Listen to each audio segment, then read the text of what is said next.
में आपका कोई नहीं? जी नहीं है। मीडिया में आपका कोई नहीं? नहीं है। कॉर्पोरेट इंडिया में आपका कोई नहीं? नहीं है।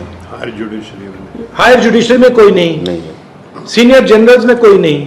आपको यह सवाल पूछना है कि हिंदुस्तान का जो पूरा स्ट्रक्चर है उसमें हमारे लोग क्यों नहीं है? Power structure. हिंदुस्तान में हम 100 साल पहले आते तो सारा का सारा फर्नीचर ये बढ़ाई लोग बनाते थे। सही बात है। एक मतलब अगर ये बनता तो बढ़ाई बनाता था, वो बना तो बढ़ाई बनाता था, वो बना तो बढ़ाई बनाता था। जी जी राइट। वो आपकी जगह खा गए, खत्म। आपकी जगह ले ली और चाइना के बढ़ाइयों को पकड़ा दी। जी मार्केट को पकड़ा दी। मार्केट को नहीं, चाइना में बढ़ाई काम कर रहा है। चाइना में बढ़ाई भी काम कर रहा है, लोहार भी काम कर रहा है, सुनार भी काम कर रहा है, कुम्हार भी काम कर रहा है, कसेरा भी काम कर रहा है। उधर की कंपनी उसकी है।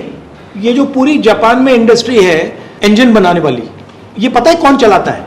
ये जापान के जो ओरिजिनल लोहार थे वो चलाते हैं। बट यहाँ हम लोग को आगे बढ़ने ही नहीं दिया जा रहा है। हाँ, तो मेरा सिर्फ ये कहने का मतलब है, ये जो आप लड़ाई लड़ रहे हो ये बहुत जरूरी लड़ाई है, मगर ये 1990 की लड़ाई है। आप सोचोगे यार हमारे 5 लोग विधानसभा में आ गए तुम्हारा काम हो जाएगा। वो 5 लोगों को ऐसे मानी खरीदेगा 2 मिनट में। तो हम लोग क्या करें? रास्ता बताइए ना। अब ये जो लड़ाई आप लड़ रहे हो, आप कुरुक्षेत्र उधर चला गया।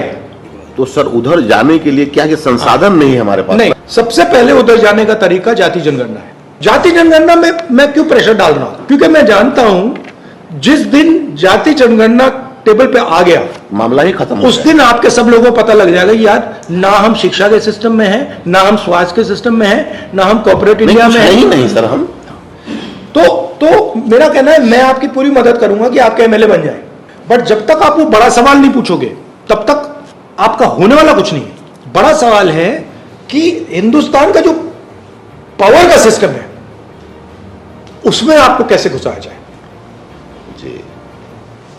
और इससे उसमें नहीं घुस रहे हो, इससे नहीं घुस पाओगे। आपकी हिस्ट्री है, आपका कल्चर है, आपका जीने का तरीका है। सबसे पहले आपको अपनी जो हिस्ट्री है उसमें कॉन्फिडेंस लानी पड़ेगी। दलित जो है वो सबसे दबा हुआ है, बट अपनी हिस्ट्री में उसकी कॉन्फिडेंस है। उनका इकट्ठा होने का अपने इतिहास को याद रखा, आप भूल गए। और पूरा राजनीति, हिंदुस्तान की राजनीति का पूरा गेम यही चल रहा है कि यार ये जो ओबीसी हैं इनको अपना जो इतिहास है ये भूलवा दो। हिंदुस्तान की जो इंडिपेंडेंस की जो स्ट्रगल थी वो 2 फेज में थी।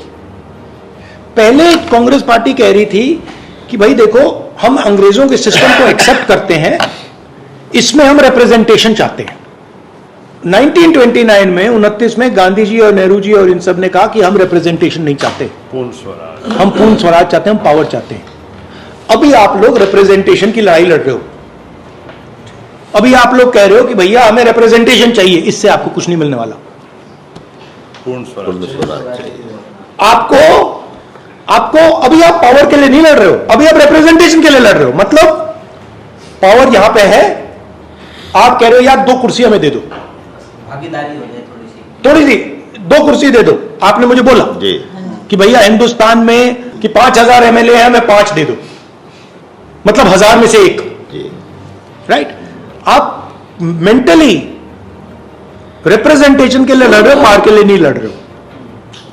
जब तक आपने ये अपने माइंड में नहीं बदला कि मैं रिप्रेजेंटेशन के लिए नहीं लड़ रहा हूं, मैं अपनी हिस्ट्री के लिए लड़ रहा हूं, मैं पावर के लिए लड़ रहा हूं, तब तक ये गाड़ी आस्ते आस्ते आस्ते आस्ते आस्ते चलेगी, थोड़ी देर बाद ठक रुक जाएगी। आप जो लड़ाई लड़ रहे हो आप बहुत कम स्पेस के लिए लड़ रहे हो। आपके माइंड में यह सवाल नहीं उठ रहा यार ये छोड़ो यार, मैं एक कुर्सी नहीं मांग रहा, मैं आधी टेबल मांग रहा हूं। जब तक आप आधी टेबल नहीं मांगोगे तब तक आपके लोग आपके पीछे नहीं खड़े होंगे, क्योंकि वो सोचेंगे यार ओबीसी वर्ग सोचेगा यार ये तो मतलब हम 50% ही 2 कुर्सी मांग रहे हैं यार। मेरा लक्ष्य है कि कांग्रेस पार्टी की जो लगाम है वो मैं ओबीसी, दलित, आदिवासी इन कम्युनिटीज के हाथ में डाल दूं, क्योंकि यही आपका हथियार है। आप हमारा नेतृत्व कीजिए, समाज आपके साथ तन मन धन के साथ रहेगा। ये नहीं कि कल बिहार में ही रहेगा, इतनी मैं सबके सामने वादा करता हूँ, पूरे हिंदुस्तान में आपके साथ है। ये आपने जो जनगणना का जो लोकसभा में उठाया था करवा के रहेंगे, वो आपने मनवाया, आपकी जीत है जी। तो हम लोगों के लिए बट ये कराएंगे नहीं है, ये बड़े बदमाश है ये। जब से आपने आवाज उठाई थी उसके बाद हमने क्रिमिनल के खिलाफ रोहतक से लेकर चंडीगढ़ पद यात्रा, पैदल यात्रा कीजिए। पद यात्रा Very की good. सर हमने धूप में। मुझे अन्याय अच्छा नहीं लगता। ठीक है। तो जब मैं देखता हूं कि भैया अति पिछड़ों के साथ अन्याय हो रहा है तो मैं वहां जाता हूं, मैं अन्याय के खिलाफ हूं। मुझे वो नहीं अच्छा लगता। मेरी कोशिश है बिहार में, नॉर्थ इंडिया में, कि जो अति पिछड़ा वर्ग है उसको रिस्पेक्ट मिले, उसकी जो हिस्ट्री है, उसका जो ट्रेडिशन है उसको रिस्पेक्ट मिले, और उसकी जो ओरिजिनल जड़ है जो बीजेपी आरएसएस लोग काट रहे हैं उसे एक बार फिर मतलब मजबूत बनाए।